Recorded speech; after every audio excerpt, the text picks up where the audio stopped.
आवाज news true voice.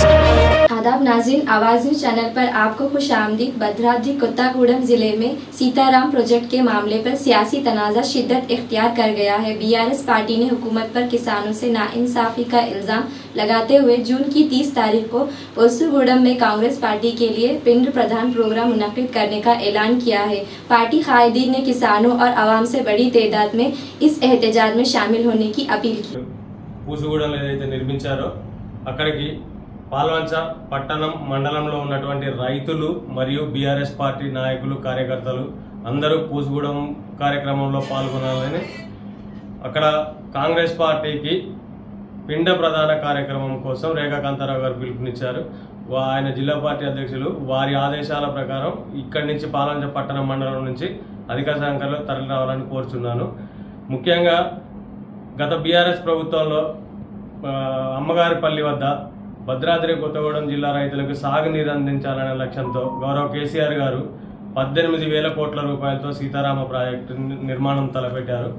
ఆ BRS ఆ 9.5 సంవత్సరాల కాలంలో దాదాపు 90% పనులు పూర్తయ్యాయి. మిగిలిన 10% పనులు పెండింగ్ ఉన్నాయి. ఈ లోపల ఎన్నికలు రావడం జరిగింది, అధికార మార్పిడి జరిగింది, కాంగ్రెస్ పార్టీ అధికారంలోకి వచ్చింది. కాంగ్రెస్ పార్టీ అధికారంలోకి వచ్చిన తర్వాత సీఎం రేవంత్ రెడ్డి గత సంవత్సరం ఆగస్టు 15వ తారీఖు రోజు ఆర్భాటంగా మంత్రులను వేసుకొని వచ్చి సీతారామ ప్రాజెక్టుని మేము ఓపెన్ చేస్తున్నాము, రైతులకు నీళ్లు ఇస్తామని నీళ్లు నెత్తిని జరుపుకొని వెళ్ళిపోయారు.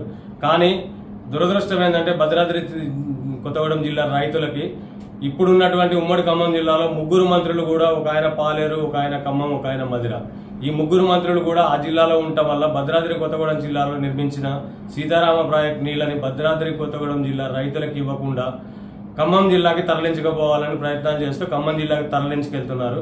ఇందులో భాగంగానే మేము బీఆర్ఎస్ పార్టీ ఆధ్వర్యంలో గతంలో నిరసన కార్యక్రమాలు చేయడం జరిగింది. రేపు 30వ తారీఖు బీఆర్ఎస్ పార్టీ జిల్లా అధ్యక్షులు వారి పిలుపు మేరకు పూసుగూడెం చేరుకుంటాము. అక్కడ కాంగ్రెస్ పార్టీకి పిండ ప్రదానం చేస్తాము. మీ ఏదైతే ఈ కార్యక్రమం ఉందో సీతారామ ప్రాజెక్టు, మా బీఆర్ఎస్ పార్టీ కాంగ్రెస్ పార్టీ అధికారంలో ఉన్నటువంటి వీళ్ళు ఈ నీళ్లు ఇచ్చే వరకు, భద్రాద్రి కొత్తగూడెం జిల్లా రైతులు నీళ్లు ఇచ్చే వరకు కూడా ఇట్లాంటి నిరసన కార్యక్రమాలు చేస్తూనే ఉంటాము. మా భద్రాద్రి కొత్తగూడెం జిల్లా రైతులకు నీళ్లు ఇచ్చిన తర్వాతనే ఖమ్మం గానీ, నల్గొండ గానీ, మహబూబాద్ గానీ తీసుకెళ్లాలని బీఆర్ఎస్ పార్టీ డిమాండ్ చేస్తుంది. జై తెలంగాణ.